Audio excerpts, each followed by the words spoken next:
August 28, 1963 was a monumental day in Washington, D.C. The March on Washington was the largest display of peaceful protest in the city, with 250,000 people in attendance. Not only were many African Americans present, but also a quarter of the 250,000 protesters were white. This event wasn't just on a whim.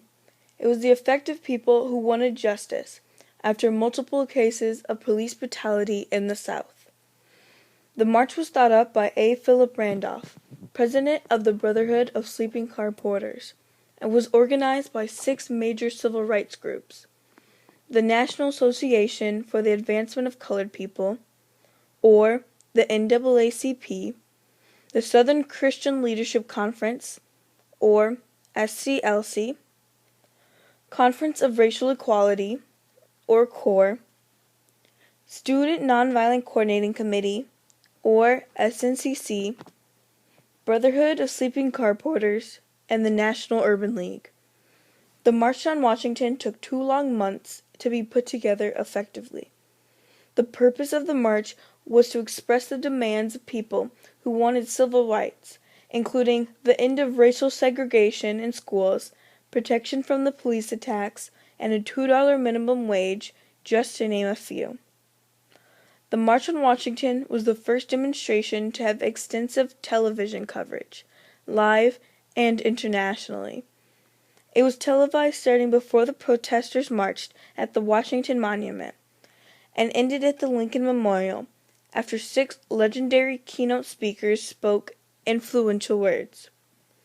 Each speaker was a representative from each of the major civil rights groups: Roy Wilkins from the NAACP, Martin Luther King Jr. from SCLC, John Lewis from SNCC, A. Philip Randolph from BSCP, Whitney Young Jr. from NUL, and James Farmer from CORE was supposed to speak, but due to him being imprisoned in a Louisiana jail at the time, Floyd McKissick, a fellow CORE member, was there to read it for him.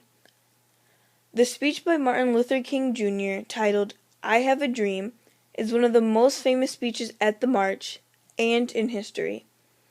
He started off his speech by comparing the events going on around him to the documents that founded America, such as the Emancipation Proclamation and the Declaration of Independence. King then went on to describe just how drastic the challenges of segregation and being treated unequal as whites were taking a toll on the nation, and solutions that benefited all people.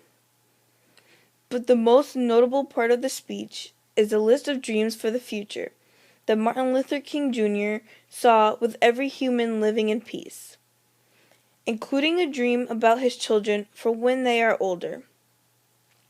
"I have a dream that my 4 little children will one day live in a nation where they will not be judged by the color of their skin, but by the content of their character." Throughout the entire speech, he included biblical references as he was a pastor for the Ebenezer Baptist Church in Atlanta, Georgia.